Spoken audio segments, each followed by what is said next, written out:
Animated films guide our imagination into unforeseen worlds of compelling stories and captivating characters, all while making the impossible possible. Join us as we sit down with the creative visionaries behind some of the year's best animated films. On this episode, we have Jorge Gutierrez, director of The Book of Life, Travis Knight, producer and animator The Boxtrolls, Tomm Moore, director of Song of the Sea, Dan Lin, producer of The Lego Movie, Don Hall, director of Big Hero 6, and Bonnie Arnold, producer of How to Train Your Dragon 2. Welcome to the Hollywood Reporter Roundtables, Animation.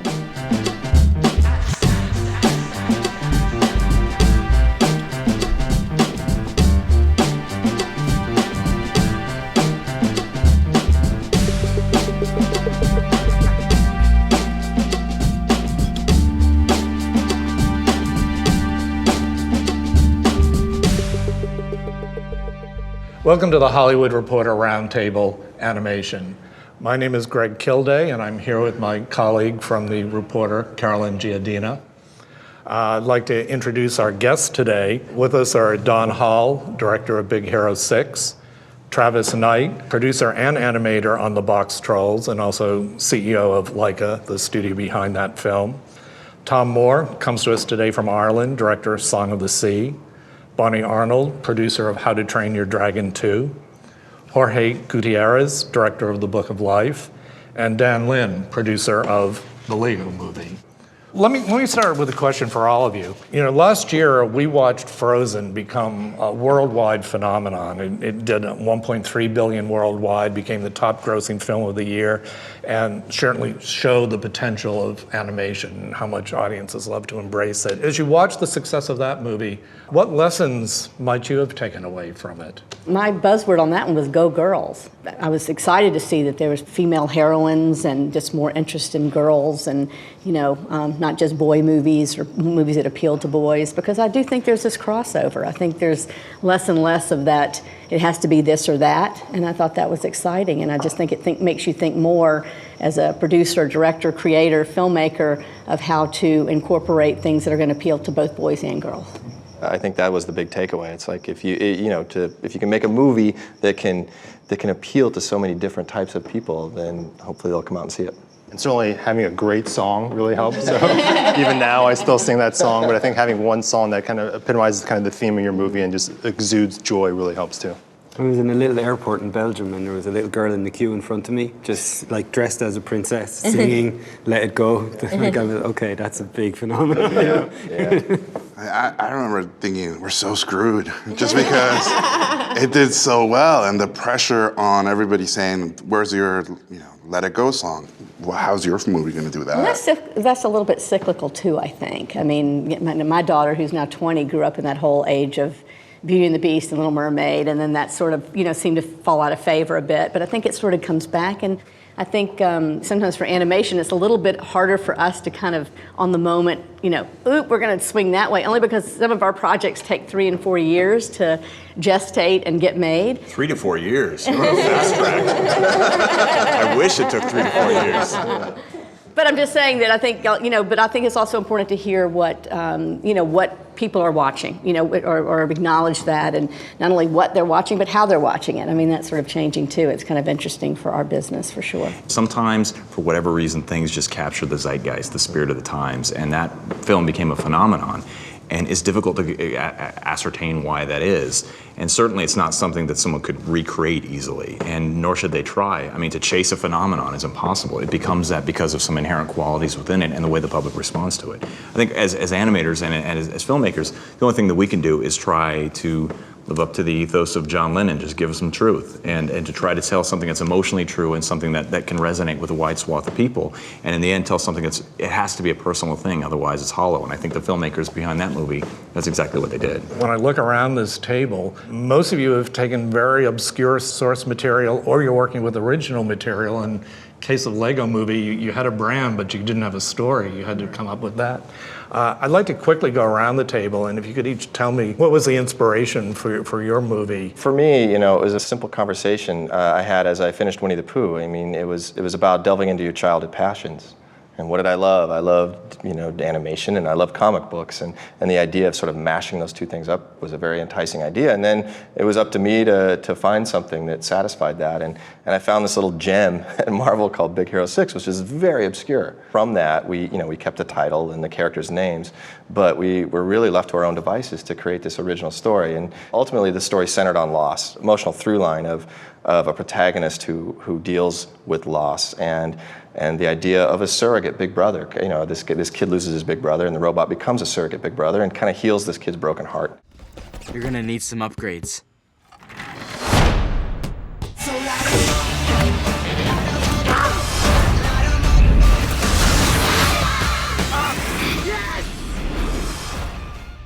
I first came across Alan Snow's book, Here Be Monsters, which ultimately became the film The Boxtrolls, nearly 10 years ago. We were developing Coraline at the time, and so those were the first two things that we at Leica developed to become films.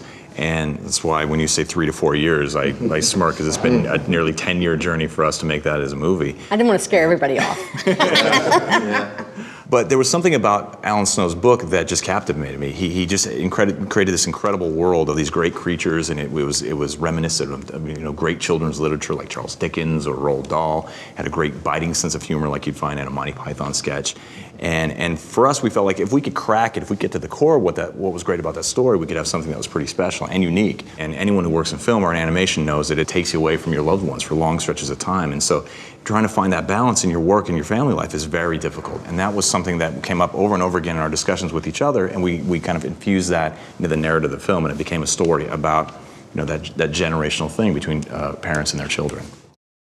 When all good citizens are safe inside, beastly creatures roam the night. Boxtrolls! Boxtrolls are monsters! At least, that's what everyone's been told. Welcome to the magical world of the Boxtrolls. The way it started with Song of the Sea, it's something like Travis's story. My son was 10 when he's 18 now in college. So it shows you how long these things take. Like, it's just glacial. But we were in Dingle in the west coast of Ireland on holidays just at the start of the production of Secret of Cows. And I was sketching on the beach, and my son saw some seals that had been killed. And we were kind of shocked by that. And we told the lady that we were renting the cottage from that we'd seen these seals that had been killed on the beach. And she told us that local fishermen had started to kill seals because they were blaming them for the fallen fish stocks, even though they're fairly unlikely it's the seals' fault.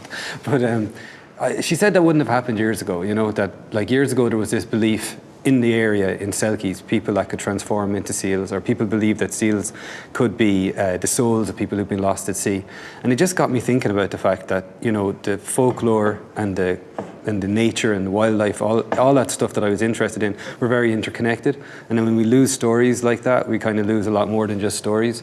And that there was just something interesting there. And it just started bubbling up in my mind, and I started reading stories like that and discovering folklore that didn't have a place in Secret of Cows. So while I was working on Secret of Cows, I knew this other story was kind of forming. So it kind of became almost like a spiritual sequel. And the same thing, I made the main character Ben, named him after my son who was 10.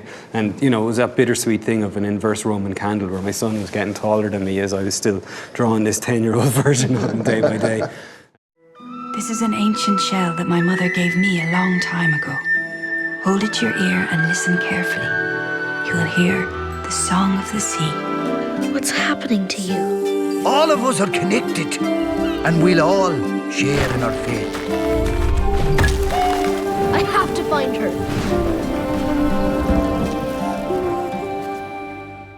Dragon is a sequel, but maybe talk a bit about the first Dragon movie and where you saw sequel potential. First of all, the films are based on a series of books by Cressida Cowell, a British author, and there are 12 books in the series. But very early on, we decided combination of storytelling, sometimes a book. I've done a number of films actually based on literary material. Sometimes the book is the movie, and sometimes it's not exactly. So the Dragon films are definitely a departure from the book. The narrative is a departure from the stories in the book. But I think the characters, what we love about the characters about Hiccup and Toothless are the same. The first film was very successful. We were very fortunate for that. And Jeffrey Katzenberg, who runs DreamWorks Animation, came to Dean and was talking to him about doing a sequel. But Dean DeBlois, who was the writer-director on the film, said the only way that he would consider doing a sequel is if he could go somewhere different with it. And he came back and pitched this 3-part story of the coming of age of Hiccup and Toothless. So he proceeded to pitch an outline for the second film and the third film, and DreamWorks said, go for it.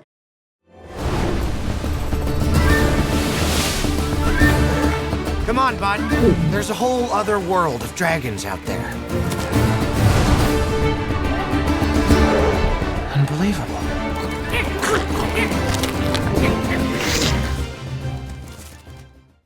Jorge, how did you decide to tackle the Day of the Dead in the Book of Life? Well, I've had this thing for 14 years, so it's been a long journey, and Day of the Dead is something really special to me. I was married on Day of the Dead, and it's been a big part of my life. When I was a kid, I lost my best friend, and so Day of the Dead was the way I stayed in contact with them. And Mexico in the news is known for really violent, ugly things, and I just wanted to remind the world there's beauty in our country. And so every place told me no. Everybody slammed the door in my face, and it got to the point where I would smell the door and go, this is a good studio. So after a while, the studio in Texas, Real Effects, got behind the movie, took a big chance on it, and then Guillermo del Toro became our producer. And it's not an easy film to get made. It's about Day of the Dead. Most people who are not of Mexican descent think Day of the Dead is zombies, or they think it's a horror movie. And then there's a bullfighting element in the movie. I mean, we could not have made it harder on ourselves. And then the look of it is so different that all the things that people now like about the movie were the exact things that made people not want to make the movie. It's my first movie, so I figured I might never get to do another one, so I'm going to put everything I love into this thing. This journey of this artist who this town turns on him and no one believes in him, and he has to go through this insane thing and go into this magical worlds to basically succeed, became my journey. It's very ironic, I had to leave Mexico to make a movie about Mexico, and then to me, it was me trying to convince everybody about this movie, and going into Hollywood, to me, is this magical world of craziness. So the movie is very much inspired by all the stories I heard growing up from my family. And so it's super personal to me. I still cry every time I watch it. And I got to see it in Mexico City with my father. And he's an architect. And so me going into cartoons was kind of a bad thing for him. He didn't consider it a true art form. So in Mexico City, we're at the premiere, we're watching the movie. This is the first time he sees it. He's sitting next to me, and he puts his hand on my arm. And every time there's a big emotional moment, he squeezes my arm. And at the end of the movie, he looks over and he says, Jorge, this is the best conversation we've ever had. And I just lost it. And so just for that, it was worth it. Manolo, it's so beautiful. I may not be the town hero, Maria, but I swear with all my heart, I will never stop loving you. Snake! Manolo! Where am I?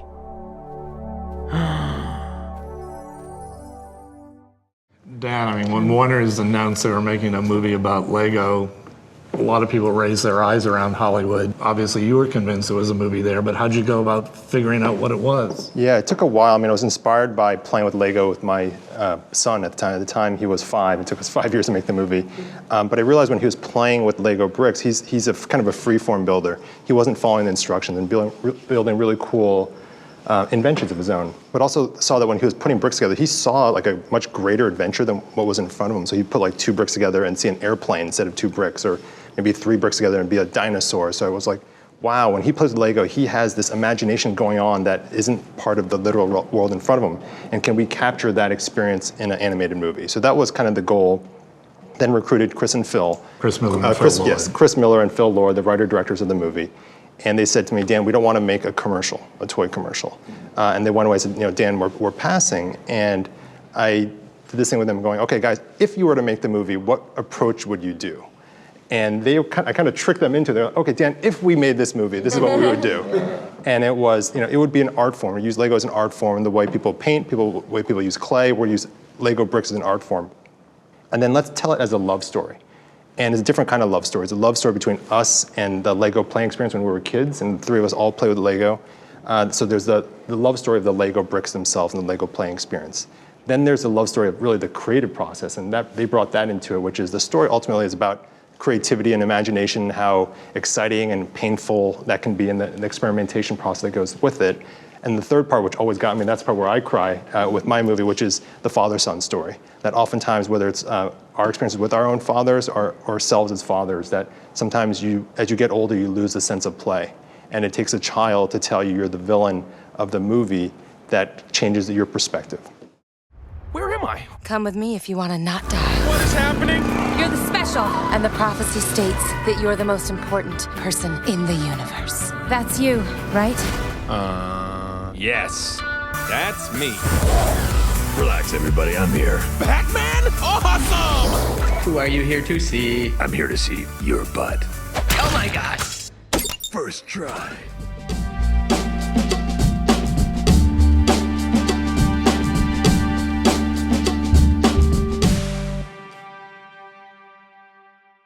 Since international is such a big part of the box office, and actually this might be a good question for you to start with, Jorge, how much when you're considering these stories, sometimes, you know, with a cultural angle, do you consider that international and reaching a wider audience? Oh, I mean, what happened to me was in the beginning, I was outright told there's no market, there's no interest in this subject matter, there is no audience for Latino-themed story. This is, 14 years ago, so the world changed. I'm so proud of my people having so many babies and being such good lovers that the world changed. And eventually, now I get asked, like, well, did you know the Latin American market was going to explode and Latinos in the US were going to become such an incredible cinema-loving part of the audience? And I just got lucky. That's the only reason this movie got made, is because that audience is exploding and they were hungry to see themselves. I'll do anything to be with Maria. Are you certain? With all my heart. Done? You said a lot of these are coming from personal places, but they're coming from a universal truth. Right. Loss, everybody loses somebody. We all have stories. We all go through that. And as long as your film, at the core of it, has an emotional truth to it, it will resonate with anybody because we all go through that, no matter what the culture. We may go through it in different ways, but we all go through those particular things. Tomm, for your movie, again, you had the Selkies in it. Did you consider the international or? Yeah, that was a big part of the writing process. I worked with a screenwriter, Will Collins, and we had co-producers in 4 other European countries. So we had to make sure that this wasn't an audience only for Irish kids, that the movie was able to play at least in all our partner countries and hopefully in the States and everywhere around the world. Travis, your movie has a very British inflection to it. The author, the originator of the story and the characters was Alan Snow, who's a British guy. And because of the source material and the areas that it explored, it felt like we would be doing the story a disservice to set it in some other place just for the possibility that it might be more universal. There was something about it, the sense of humor, the sensibility, very much rooted in Dickens and things like Monty Python, which does get into kind of the entrenched class system and all that kind of stuff, which is, the great thing about filmmaking and animation is that you can fold in those layers of metaphor and hopefully in a subtle way where you can, for people who are receptive to those ideas, there's a richer experience there. It has to be grounded, I believe, in something that's personal, but then beyond that, you can start talking about other things. And Dan, your movie is full of pop culture and pop culture references. I'm curious, Warner's has a big investment in its live-action Batman franchise. How did you approach Warner's in DC about including somewhat comical Batman figure in the Lego world? Yeah, we approached both Warner's and also Christopher Nolan. And myself, Chris Miller, and Phil Lord, and we pitched a different kind of Batman. So you guys have your live-action Batman. We have what we call the Lego Batman, a Batman that's very self-aware, a bit of a jerk at times, but just a really funny Will Arnett spin on Batman. So as soon as they understood there's different universes, they have their DC universe of Batman and our Lego Batman version, that worked out okay. But that was a big challenge in the movie, going to all the different rights holders, going, okay, this is how we're going to take your character and Legoize it. It's a different spin, and having them understand, okay, we're approaching everything from a source of comedy, but also being true to who your character is. To the Batmobile! Dang it. To the invisible jet! Dang it. Was Roger Rabbit an inspiration for that? It definitely was. I mean, Roger Rabbit was inspiration for the whole movie, to be honest, with all the different cameos. Mm-hmm. And tell us, I mean, what's the status? You're going to do a full-fledged Batman Lego movie now? We are. It's deep in production. It comes out in 2018. Will Arnett is going to come back, and there are going to be a lot of fun characters that our Lego Batman has to fight. For you, what's been the learning curve going from live action to animation? Yeah, I mean, I have a huge amount of respect for all you guys because the time that it takes to make one of these is unbelievable. And for us, it took 5 years from start to finish, from the idea generation to the final completion. And Travis, even just hearing you talk, that sounds pretty fast. So for me, it's patience. You know, in animation, sometimes you just see 1 shot a day, 2 shots a day, and so it's really a lot of patience. The ability to rework a movie is very different in animation than in live action. We had a whole version of the movie that completely failed, and we threw it out. And I was freaking out, and Chris and Phil were just like, Dan, we gotta hang in there. It's not like live action. But the ability to rework and reshoot, you can do an animation that we can't in live action. You don't finish the movie, you literally just release the movie. And that's different. In live action, you really do finish the movie. Here, with all our movies, hearing everyone talk, you're changing the movie all the way to the end. We're still changing dialogue, we're changing animation, we're changing music. I was shocked at how much until the very end you can change. In animation, you edit the movie first, really, and then you shoot it. I mean, to me, having done live action, that's like the advantage. You really do get a sense of what the movie's going to be, or if you're not going down the right path, and you have to sort of trust that process. And it does end up working, right, Don? I mean, yeah. Well, and to your point, like the pre-visualization process, the storyboarding process, where the movie can change drastically. And you know, we're doing story screenings about every 3 months, you know, with the whole movie. So you're able to watch it, you know, internally as a group with your colleagues. So you can watch the piece and get a sense of the whole thing, and then go upstairs and say, okay, what didn't work, most of it, and what did, okay, hold on to that little thing. And so you're constantly honing it, and you're able to kind of craft it over a series of time. Testing an animated movie is really hard, and when you test an animated movie. So we test it with the real audience. We'd give them all the warnings and saying, hey, the movie's not done. You would see a lot of grayscale. And then the comments would come back is, why is the animation done? Why isn't there color? No, we'll like it when it's going to be in color. What is your big note? Making sure it's in color. Well, we know that. We got that as well. You know, when you show the storyboards, it's like, no, we should color it in. Okay, we will. And then they're really happy that you went and colored it in. Well, I think the interesting thing, I mean, having done the first Toy Story movie, I remember, you know, layout, what we call layout, or became pre-visualization on Toy Story 1, was Buzz and Woody looking like 2 popsicle sticks, moving around like this. I mean, there's just no, you know, the set in terms of, you know, blocking out their camera. There's no way you could have done any kind of testing on that. Now pre-vis has gotten so sophisticated looking that a lot of people get it confused and think it's final animation, when in fact it's just, you know, it's just a pre-vis version of it. So. But I think it is tricky to know when to test, because I think you can get a lot of false positives when you go out too soon. It's an art to be able to watch storyboards or story reels and extract the story from that and what's really happening, you know. And so not everybody is versed in that. It takes a while to kind of get I have a quick story from actually Dragon 1, if I can sneak it in, but you know, we were trying to do something different with the ending, and we decided to have Hiccup lose his leg, only because this world had real consequences. So we said, well, we better test that. That seems a little drastic for an animated movie. So we did that whole part in Story Sketch, and we took it to a test audience. And so when they do the test audience, they have a whole audience see it, and then they usually get a little focus group of maybe 30 people to stay at the end to actually ask questions. And we didn't really want to lead the audience, but they said, the guy asked a lot of kids, what did you think of the end?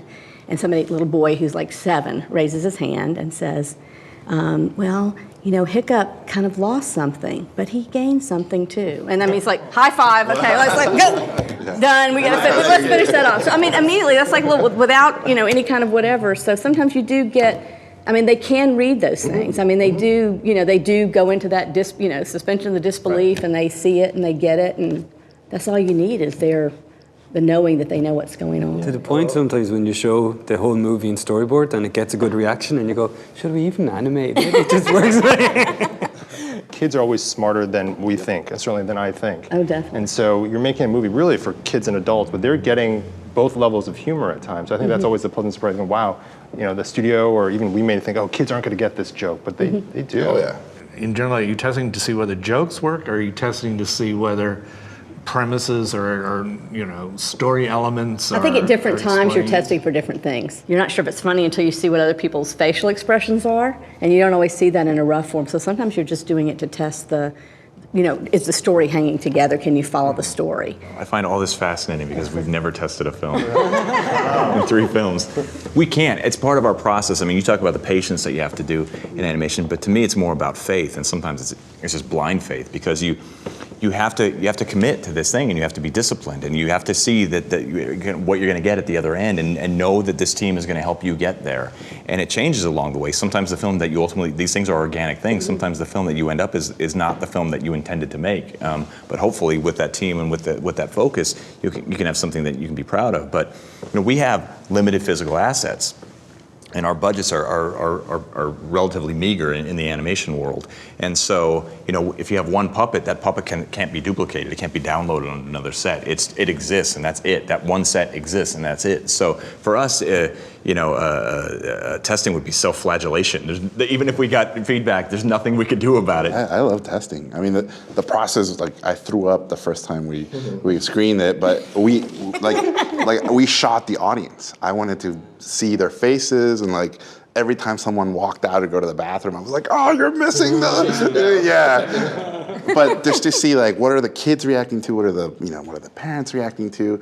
And then for me, it was all, it was like gambling. It was like, I think this joke's gonna work. I'm telling you guys, it's gonna work. And then silence. And then some stuff that got big laughs was stuff that even I was surprised by. And so there was all these magic things that kept happening. And then the other big one for me in testing was, you get to do really sort of crazy stuff just to see if it works. So it was kind of gambling. Like, I loved it, and I kind of got a little too obsessed with, but look at that guy. That guy looks so happy at that joke, and who knows?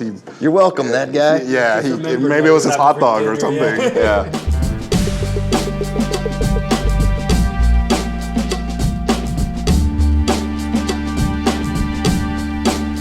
Let me ask, you talk about how much movies change in the last 6 months, but 9 months, even a year out, you have studios coming to you saying, we need footage, we have to start marketing.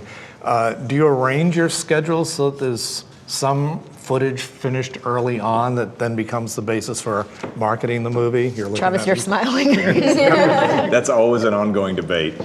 Can we pull things up in the schedule to shoot things that you could use in a trailer or a commercial? Sometimes you can, sometimes you can't. It just depends. But it's certainly an internal debate that you always have about what we can use to showcase what the special parts of the movie early on in the process. And often those are the hardest things to do.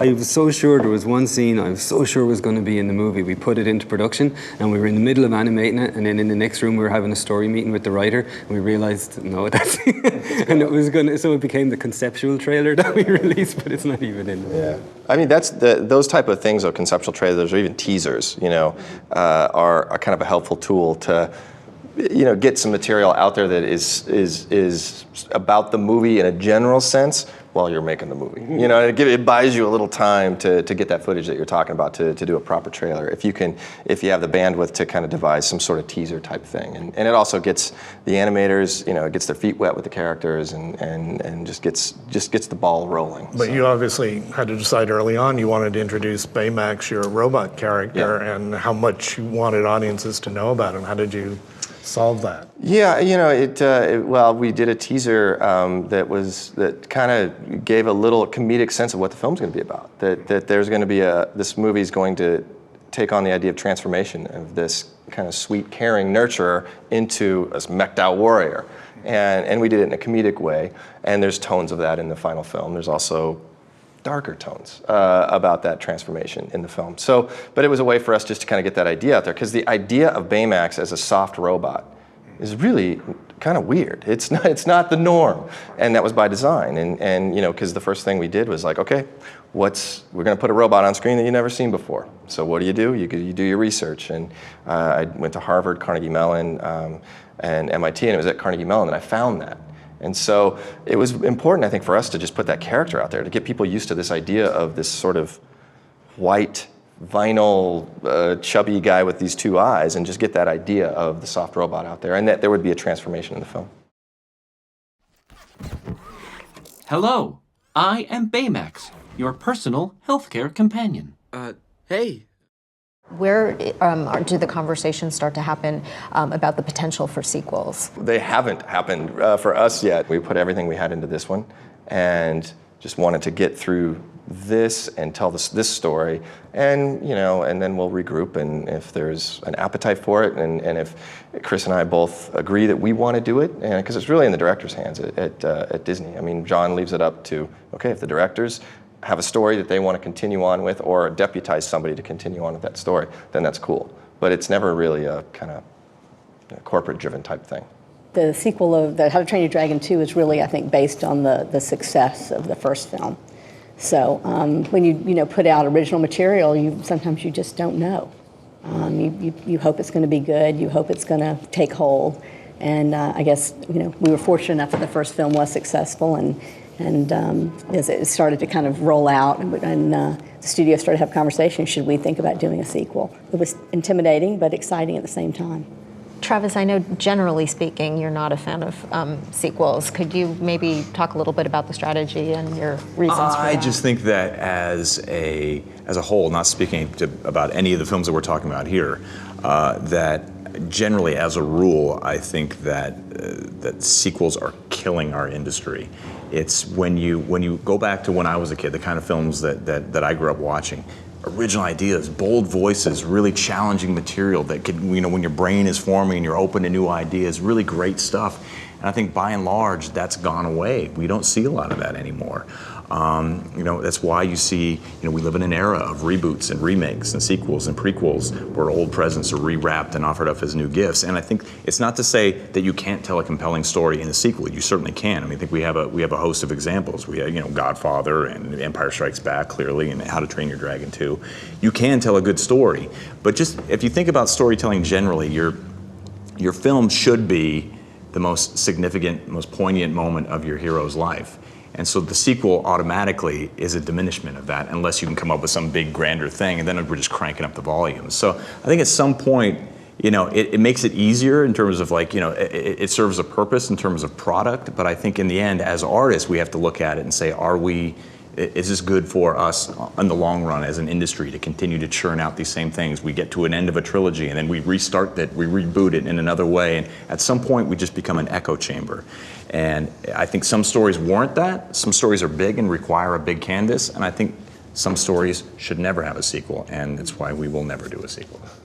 Thank you for putting us in that company. It's good company. It's very nice. Well deserved. I look at it as a fan, though, as a kid growing up, after I saw the first Indiana Jones, the first story, I wanted more. Yeah, but you know what? Temple of Doom sucked. As did the Kingdom of the Crystal Skull, as did The Last Crusade. They should have stopped at one. Big example for my favorite movie is Rocky. I love Rocky, and I always think it's such a pity that's not the only Rocky. It's such a pity that we have all the other Rockies. Travis, doesn't that philosophy you're saying put you up against investors and who want to see a return? It's a dumb philosophy. It makes no sense. I recognize that, but I think as filmmakers, I think we need to challenge the conventional wisdom, the prevailing orthodoxy, and be champions for new ideas, new voices, new films. At some point, if you're just regurgitating the same things over and over again, there's nothing left. And you see attendance in the theaters. It's tapering off. It hasn't become a thing like it was in the past, like it was when I was a kid, where each new movie was an event. It was something new that you hadn't experienced before. This is like, oh yeah, this is something like I saw last year. Oh yeah, this is these characters that I've seen again, and that's fun. But in the end, I think those things tend to be, not always, tend to be pop culture confections driven by, obviously, what's necessary for the studios, which is you need to make money, you need to make profits. That's certainly a part of it. I mean, show business is show and business. In the end, I think those things can play well together. They don't have to be mutually exclusive. And I think to the contrary, if we only do this one thing, what's going to serve the corporate masters, this is going to go away, and people will look for their entertainment elsewhere, and they already are.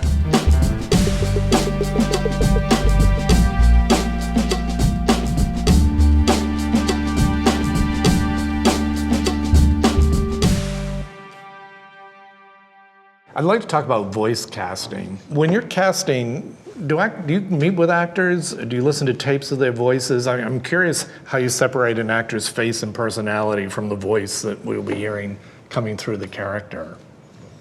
In the Lego movie we did, with Mary Hidalgo, we'll cut together different voice samples of the actors that we're about to quote unquote, audition and hear them. and we'll have listening sessions to figure out who's the right tone, who brings the right sense of humor. But you get lots of pleasant surprises, like with the Lego movie, Chris Pratt. The world knew him in TV, but didn't really know him in features. So we were so excited. This process takes a long time, but when we cast him 3 or 4 years ago, excited that he was going to embody this character that informed the character himself. Like the Emmett character is an ordinary person who goes on this extraordinary journey, and I think the whole world is now seeing Chris Pratt going on this extraordinary journey. So I think that's really exciting as well. And then working with actors, I'm sure you guys have as well, who've never done it before.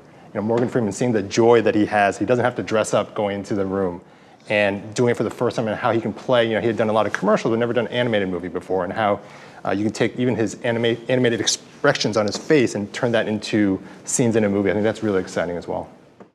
It was an honor to be portrayed by the golden-voiced Morgan Freeman. That man could read the phone book and make it sound interesting. 555-3492. Just listen to that rich molasses.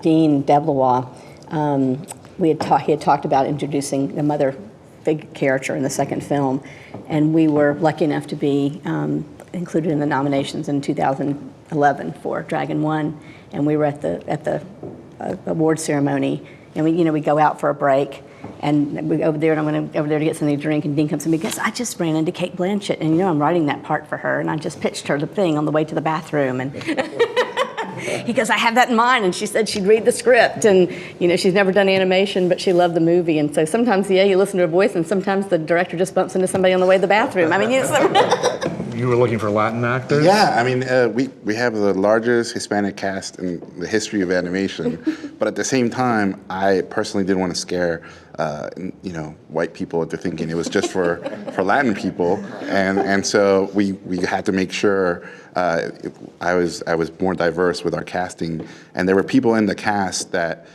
for example, Channing Tatum, when I pitched in the movie, I told him, you're going to have the suaveness of Argentina and the smoothness of Brazil and the machismo of Mexico. You're going to be Captain Latin America. And he took me aside and he said, Jorge, you know I'm not Mexican, right? And I said, yeah, but your awesome handsomeness, and you're a character, you're like the high school quarterback of this town. Hey, why don't you pick on someone your own size? 'Cause no one's that big, man.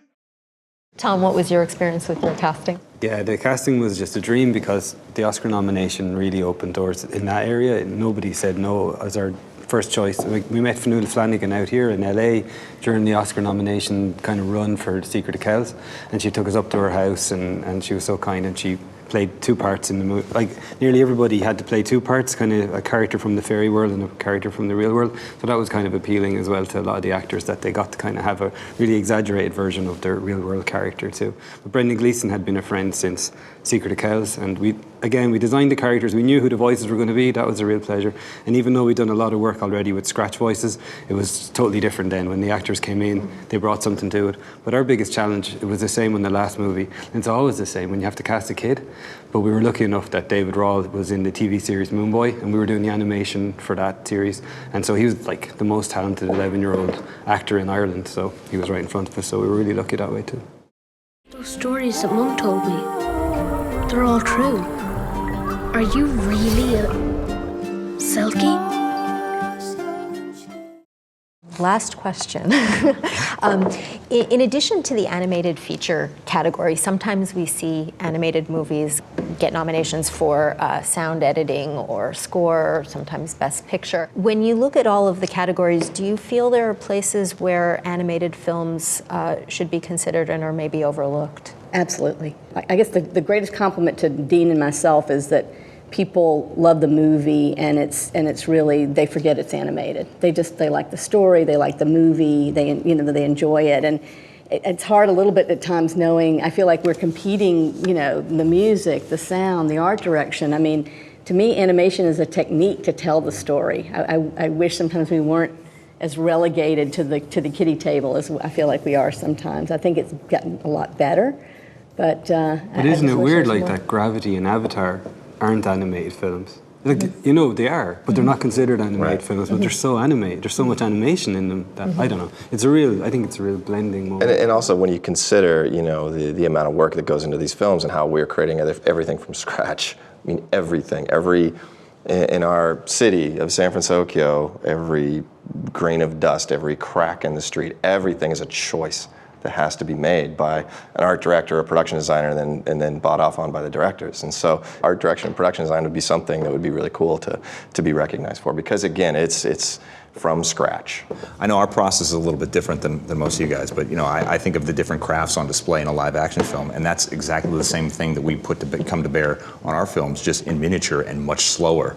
But look at all these different movies for costume design. I was just going to say, we have a costume designer on our film, and in a Merchant Ivory film, that would be an easy, a nod for it. They're amazing, those dresses. But we have the added challenge of having to work in miniature, and then also have those things be animatable, so they actually don't have to look pretty. They actually have to move and be manipulated a frame at a time. And so, I do think that sometimes there isn't a full appreciation what goes into making these things. They really are extraordinary undertakings, and then when they come together in such beautiful ways as all these films have, it's really remarkable. But it can be easy, I think, for people who don't know what the process is to forget about everything that goes into making it. Thank you everyone for joining us. Thank you to Don Hall for Big Hero 6, Travis Knight, the Boxtrolls, Tomm Moore, Song of the Sea, Bonnie Arnold, How to Train Your Dragon 2, Jorge Gutierrez for Book of Life, and Dan Lin for the Lego Movie.